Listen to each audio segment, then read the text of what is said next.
사회가 변하면서요, 가족의 단위도 변하게 됐죠. 옛날에는 대가족이었습니다. 네, 지금은 핵가족화가 되었죠. 핵가족이 되면서 사실 더 가족에 대한 사랑이 더 많이 더 애틋해진 것 같아요. 맞벌이 부부들이 참 많이 있는데 서로 가정 일들을 요즘엔 또 돌아가면서 이렇게 하고 있습니다. 자녀들도 많지 않다 보니까 자녀에 대한 그런 사랑과 관심이 굉장히 큰 것을 우리가 보게 되죠. 요즘 젊은 남편들 가사일도 열심히 돕고요, 육아일도 참 열심히 돕고 있습니다. 그만큼 모든 사람들이 가족을 중요하게 여기며 살아가고 있습니다. 성구 영신 예배 때 신년 기도 제목을 내셨잖아요. 기도 제목을 정리해서 매일 새벽마다 보면서 기도하고 있는데, 기도 제목을 보면 가족의 건강, 또 가족의 평안을 위해서 그런 기도 제목들이 다 포함되어 있습니다. 공통적으로 다 포함되어 있는 그런 기도 제목을 이렇게 보게 되는데요, 그만큼 우리의 삶에 있어서 가족은 전부라고 표현해도 과언이 아닐 것 같습니다. 그러면 가족에 대한 그런 마음이 큰데, 가족 간에 여러분들은 어떠십니까? 친밀하십니까? 요즘 TV를 보면 참 안타깝지만 이혼 관련된 프로들이 나오는 것 같아요. 이혼하지 않도록 도와주는 그런 상담 프로그램들이죠. 방송사에서 사회적인 이슈이다 보니까 그것을 좀 더 좋은 쪽 방향으로 이렇게 바꾸어 가려고 하는 그런 마음들인 것 같습니다. 하지만 우리나라의 이혼율이 세계적인 수준이에요. 연평균 이혼 소송건이 9만 건이 넘습니다. 월로 따지면 한 달에 7,500건 정도 된다라는 것이죠. 엄청나죠. 소송은 안 할 뿐이지 이혼을 심각하게 생각하는 그런 가정들을 합한다면 정말 가족 간에 그러한 친밀함이 있을까라는 그런 생각이 들 정도로 참 아쉬움이 있습니다. 또한 가정의 문제 중에 또 하나가 가정폭력입니다. 지금까지 가정폭력 검거 인원이 제일 많았던 해가 2016년도라고 합니다. 그 해에 검거된 인원이 5만 명이라는 거예요. 엄청나죠. 가정폭력 신고를 안 했을 뿐이지 가정폭력으로 힘들어하는 가정들이 너무나 많이 있음을 보게 됩니다. 우리는 막연히 가족에 대한 마음이 있어요. 가족을 사랑하는 것, 가정에 대한 애착. 그런데 막상 그 안에 들어가 보면 부부 사이, 또 부모와 자녀 사이 정말 친밀한가라고 생각이 들지 못하는 그런 아쉬움들이 참 많이 있는 것이죠. 세상의 모든 가정들이 친밀한 그러한 가정들이 되었으면 좋겠습니다. 특별히 우리 진주문교회 우리 모든 성도들의 가정이 친밀하고 또 화목한 가정이 되시기를 주님의 이름으로 축복합니다. 마찬가지로 교회 공동체도 믿음의 가족입니다. 하나님을 믿는 하나님의 나라의 가족이지요. 그래서 우리가 서로 형제 자매 이렇게 부르는 이유도 거기에 있습니다. 하나님 안에서 우리는 서로 친밀한 관계를 가져야 됩니다. 무엇보다도 더 중요한 것은요, 하나님과의 친밀한 관계라는 것이죠. 우리 모든 관계에서 가장 우선순위가 되는 것은요, 하나님과의 친밀한 관계를 가져야 모든 관계가 친밀해질 수 있다는 것입니다. 그 친밀함 속에서 하나님이 주시는 그 은혜가 우리의 삶에 사실 굉장히 많이 넘칩니다. 하지만 교회를 다니는 모든 성도들이 다 하나님과 친밀하냐는 것이죠. 여러분들은 어떠세요? 하나님과 친밀하십니까? 어떠한 부분에서 하나님과 친밀한 그러한 삶을 살아가고 계십니까? 하나님과의 친밀함은요, 단순히 우리가 믿는다라는 개념이 아닙니다. 믿어서 내가 구원받았어. 그래서 내가 친밀해. 그것은 아니에요. 그런 관계가 아닙니다. 내가 하나님을 믿기 때문에 교회를 나오고 있어. 내가 예수를 믿고 있어. 예배를 드리고 있어. 봉사하고 있어. 이것으로 내가 하나님과 친밀하다라고 보기가 좀 어렵다라는 거예요. 그런 종교적 행위로 하나님을 기쁘시게 드리고 하나님과의 친밀함의 관계가 들어간다? 그것은 조금 부족함이 있다라는 거예요. 바로 하나님의 친밀함은요, 믿음의 그 이상의 것이 우리에게 필요하다라는 것입니다. 예를 들어서 어떤 남편이요, 아내의 생일을 맞이해서요, 이렇게 선물을 준비를 합니다. 아내가 꽃을 좋아하니까 꽃을 풍성하게 해서 아주 예쁘게 준비해서 아내에게 꽃을 선물로 주었습니다.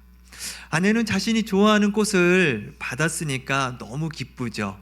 또 남편이 자신의 그 좋아하는 것을 기억해서 그 마음을 알아서 선물을 주었으니 얼마나 기쁘겠습니까? 그래서 남편이 너무 고마워서 돈을 주었습니다. 여러분, 돈을 주는 게 맞을까요? 네. 남편은 돈을 받기 위해서 돈을 준 것이 아니지요. 아내가 기뻐하고 아내가 좋아하니까 그 마음을 알아서 그 아내에게 그 기쁨을 주고 싶어서 선물을 준 것입니다. 아내의 기뻐하는 그 모습에 남편도 당연히 뭘 받지 않아도 기쁨을 얻는 것이지요. 여러분, 이것이 친밀함입니다. 서로의 마음을 나누고 공유하는 것. 그로 인해 서로의 마음이 하나로 일치되어지는 것.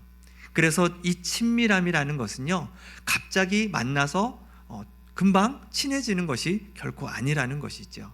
서로를 향한 관심과 사랑이라는 이 과정 속에서 형성되어지는 아름다운 모습이 바로 친밀함입니다. 오늘은 성숙한 그리스도인이 되기 위한 마지막 네 번째입니다. 친밀해지기라는 제목인데요. 누구와 친밀해져야 될까요? 하나님과 친밀해지는 것이죠. 하나님과 친밀함 속에 우리는 거룩한 또 성숙한 그리스도인으로 되어질 줄로 믿습니다. 오늘 본문의 말씀으로 들어와 보면요, 오늘 본문의 말씀에 보니까요, 두 부류의 사람으로 나누어지는 것을 보게 됩니다. 한 부류는 예수님을 만난 사람들이고요, 또 한 부류는 예수님을 만나지 않은 사람들이에요. 오늘 본문 45절에 보면 예수님을 만난 사람들은 아랫사람들입니다. 표현을 아랫사람이라고 이렇게 표현하고 있습니다. 이 사람들은 성전 경비병이었어요. 성전 경비병. 이 성전 경비병은 보통 레위 지파 사람들이 됩니다. 왜냐하면 성전을 맡은 사람들은 아무 지파나 할 수 있는 것이 아니라 하나님께서 내가 거룩하다라고 선택한 지파만이 바로 이 성전을 담당할 수 있었어요. 그래서 구약 시대부터 성막과 성전을 담당했던 지파가 레위 지파였던 것이죠. 그러니까 레위 지파 안에서 제사장도 나올 수 있는 겁니다.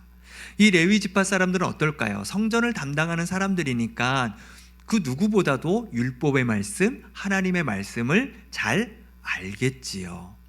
그러니까 이 아랫사람들이라고 말하는 이 성전 경비병들은 율법에 대해서 무지한 사람들이 결코 아니었다라는 것입니다.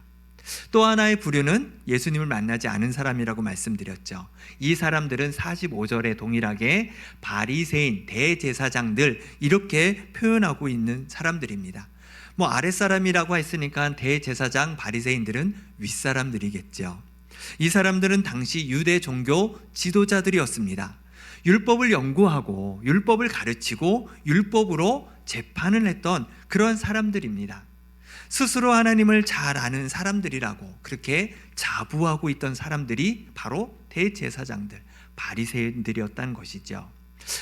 이 사람들이, 바로 이 윗사람들이 이 아랫사람들, 성전 경비들에게 예수님을 잡아오라고 시킵니다. 예수님을 잡아오라고 시켜요. 그래서 예수님을 잡으러 그들이 갑니다. 무엇인가 예수님이 복음에 대해서 막 설명하고 있었겠죠. 저 얘기 끝나면 이제 잡아가야지 이렇게 하면서 듣고 있는데 듣는데 이게 느낌이 이상한 거예요. 그러면서 이 아랫사람들이 반응이 이렇게 일어나고 있습니다. 41절 말씀에 나오는데요, 이 말씀을 들은 무리 중에서 어떤 사람은 이 사람이 참으로 그 선지자라 하며 어떤 사람은 그리스도라 하며 어떤 이들은 그리스도가 어찌 갈릴리에서 나오겠느냐 이렇게 표현하고 있는 것입니다. 그러니까 또 두 부류로 나누는 거예요. 예수님은 선지자다, 그리스도다, 그리스도는 구원자를 말하는 것입니다. 이렇게 반응하는 사람이 있는가 하면 어떤 사람은 선지자가 어떻게 갈릴리에서 나올 수 있어? 또 이렇게 반응하는 사람들이 있었던 것이죠. 그런데 중요한 것은 이 두 부류로 나누어져 있지만 예수님을 잡아가려고 해야 되는데 잡으려고 손을 뻗은 사람들이 아무도 없었다라는 거예요. 왜 그들은 예수님을 잡으러 왔다가 예수님을 잡지 못했을까요? 그것은 예수님의 말씀을 듣고 그들이 감탄하고 그들이 탐복했기 때문입니다.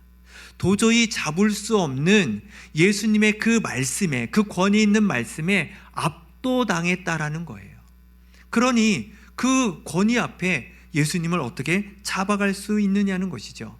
결국은 빈손으로 이 윗사람들, 제사장들과 바리새인들에게 갑니다. 아니 너희는 왜 잡아오지 않았어? 이렇게 물어보는 거죠.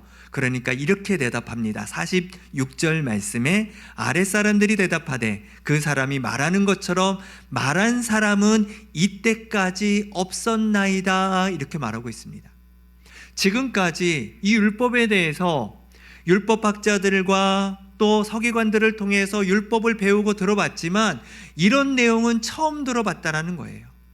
이러한 권위 있는 말씀 앞에 자신들이 무릎을 꿇을 수밖에 없고 자신들의 마음이 엎드릴 수밖에 없고 예수님을 잡아갈 수 없는 그러한 그 권위 앞에 자신들은 처음으로 깨닫는 그런 말씀을 들었다라는 것입니다. 당신들도 그 메시지 한번 들어보세요. 과연 잡아올 수 있나? 그런 표현인 것이죠. 윗사람들의 명령이었지만 하나님의 위엄과 권위 있는 말씀, 그 말씀을 선포하시는 그 예수님을 도저히 잡아올 수가 없었던 것입니다. 예수님을 잡아들이는 것이 오히려 죄를 범하는 것 같은 그런 느낌이 들었던 것이지요. 대제사장들과 바리새인들은 이 경비병들을 향해 너희도 미혹당했느냐? 너희도 믿느냐? 너무나도 당황스러워하고 있습니다. 그렇다면 이들이 이렇게까지 얘기했으면 지금 대제사장들과 바리새인들은 그래?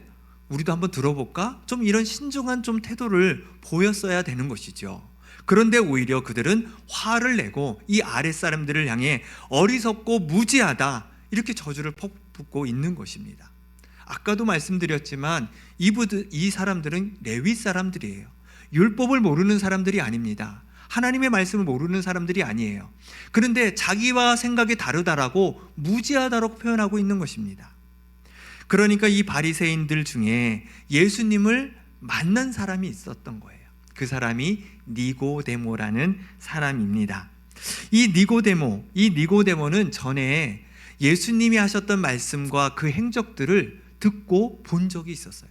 그래서 너무나도 궁금해서, 이제 바리새인이니까 좀 사람들의 눈치가 있었던지 밤에 예수님을 몰래 찾아가서 자신의 신앙에 궁금한 것을 물어보게 됩니다.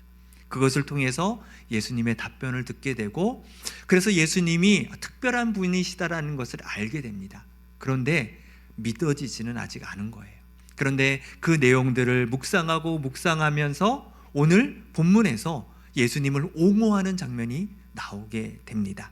51절 말씀에 우리 율법은 사람들의 말을 듣고 그 행한 것을 알기 전에 심판하느냐. 이게 무슨 말이냐면 우리가 공부하고 있고 우리가 알고 있는 이 율법에 먼저 그 사람의 말을 듣지도 아니하고 그 사람이 행한 것을 우리가 알아보지도 않고 그 사람을 판단한다고? 우리 율법은 그런 거 아니잖아. 지금 그렇게 말하고 있는 거예요.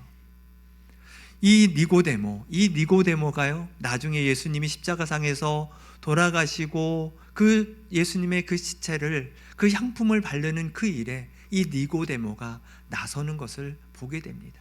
진정으로 예수님을 마음으로 영접하고 예수 그리스도 안에서 그분과 친밀한 교제 가운데에 들어갔던 니고데모의 모습을 볼 수 있는 것이지요. 이 정도 됐으면 우리 대제사장들과 바리새인들 똑똑한 사람들 아닙니까? 그 정도 됐으면 뭔가 깨달음이 있어야 되겠죠. 그런데 오히려 니고데모를 인신공격하고 율법이 제시한 그 원칙도 깨트려 버리면서 갈릴리에서 선지자가 날 수 없어, 이 생각만 지금 하고 있다라는 것입니다. 여러분, 우리가 하나님과 친밀해지지 못하는 그 이유가 무엇일까요? 첫 번째로는요, 우리가 하나님을 만나지 못해서 그렇습니다. 오늘 본문에서 대제사장들, 바리새인들은 예수님을 직접 만나지 않았어요. 그냥 소문으로만 들었던 것입니다. 그런데 그 소문을 통해서 이 대제사장, 바리새인들은 기분이 좋지 않았던 것 같아요. 사람은 누군가와 친해지기 위해서 기본적으로는 만나야 되겠죠. 만남을 통해서 그 사람의 표정도 보고 그 사람의 음성도 듣고 그 사람의 행동을 통해서 그 사람이 어떤지를 우리가 알 수 있게 됩니다. 그런데 대제사장들 바리새인들은 예수님을 만나보지도 않고 그냥 소문으로 들었어요. 소문으로 예수님을 판단했던 것이죠. 그러니까 니고데모가 답답해서 그 사람의 말을 들어보라, 그 사람이 행동한 것을 알아봐라, 알지도 않으면서 왜 판단하느냐, 그들의 잘못을 지적하고 있던 것이죠. 우리가 교회를 다니고 예배의 자리에 있어도 우리의 믿음이 자라지 않는 것 같고, 또 여전히 우리의 신앙이 쳇바퀴 도는 것처럼 제자리에 있는 것 같은 그러한 변화가 없는 그 이유가 무엇이겠습니까? 그것은 우리가 하나님을 온전히 만나지 못하기 때문인 겁니다. 하나님을 만나지 못하면 우리는 하나님과의 그 친밀함으로 더 들어갈 수 없게 되지요. 하지만 하나님을 만난 사람은 하나님을 더 알고 싶어 합니다. 하나님에 대해 더 신뢰하게 되는 것이죠. 니고데모가 바로 그러한 모습이었다는 거예요. 아랫사람이었던 성전 문지기들도 그 예수님의 그 말씀 앞에 그 권위 앞에 더 나아갈 수밖에 없었다라는 것입니다. 주변의 사람들이 왜 교회를 다니느냐, 하나님이 없는데 왜 믿느냐, 이렇게 얘기해도 우리가 힘들지만 또 외롭지만 교회에 나오는 그 이유가 무엇입니까? 우리가 하나님을 만났기 때문입니다. 하나님이 살아계시고 하나님이 나의 구원자 되시고 하나님이 나의 소망 되심을 믿기 때문인 것이지요. 하나님을 만났기 때문에 우리는 하나님과 더 친밀한 관계로 들어갈 수 있는 것입니다. 두 번째로는요, 왜 하나님과 친밀할 수 없느냐? 잘못된 지식을 가지고 있기 때문에 그렇습니다. 대제사장들, 바리새인들, 그들은 예수님 만나지 못했다고 말씀드렸죠. 또 우리가 말씀을 통해서 확인했습니다. 소문으로만 들었던 거예요. 그 소문이 무엇이냐? 그 사람은 갈릴리 출신이래. 사람들은 그 사람을 선지자래, 그리스도래, 이렇게 말하는 것입니다. 그러니까 그것을 종합해 보면 갈릴리에서 선지자가 나올 수 없는 것이죠. 그러니까 이 바리새인들이 가지고 있었던, 대제사장들이 가지고 있었던 그 지식이 무엇입니까? 선지자는 갈릴리에서 태어날 수 없어, 나올 수 없어. 그것이 그냥 머릿속에 박혀있는 그러한 모습이라는 것입니다. 잘못된 지식을 가지고 있었던 것이죠.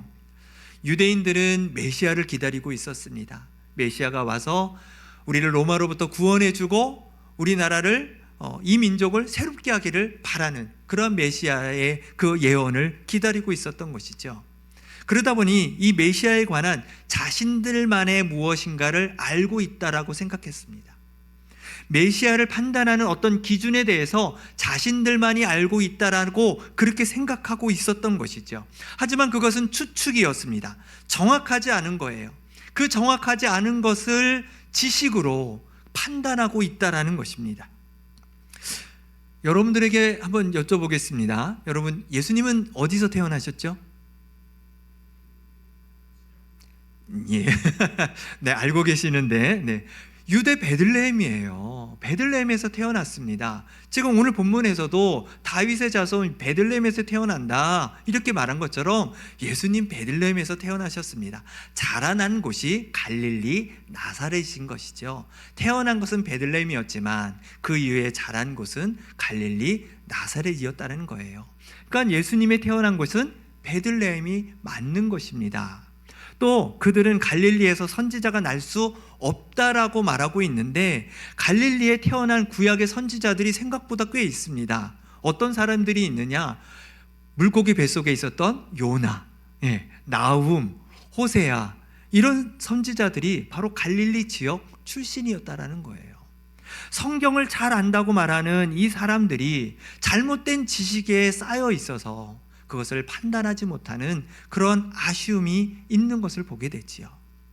우리가 예수님을 믿고 예배를 드리고 신앙생활에도 잘못된 지식이 우리 안에 있으면 우리 마음속에서 더 이상의 하나님의 메시지가 안 들어온다는 거예요.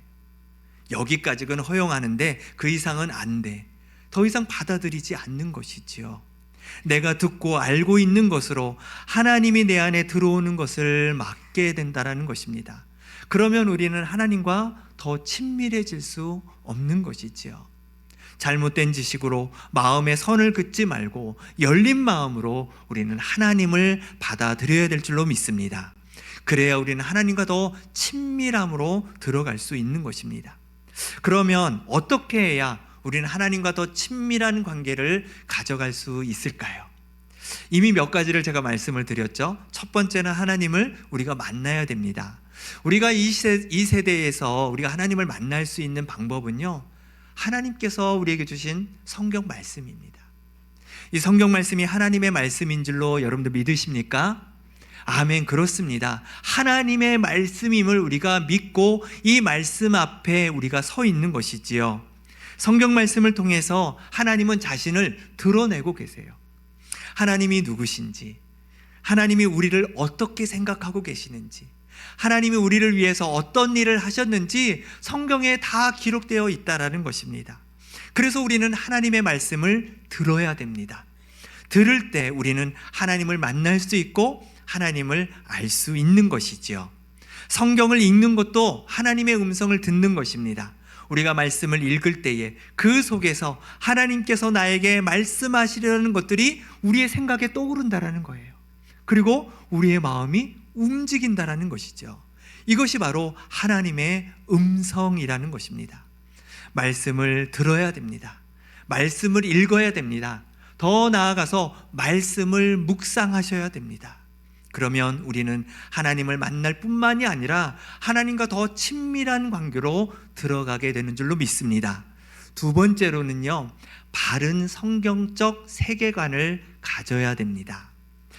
여러 사람들에 의해서 들은 기독교에 대한 소문, 이야기들은요, 반은 맞고 반은 틀립니다. 유튜브가요, 좋은 것 같으면서도 사실 위험합니다. 왜냐하면 가짜 복음들이 많이 올라와서 참 그것을 분별하기가 참 쉽지가 않습니다. 그렇기 때문에 우리가 그것을 확인해야 돼요.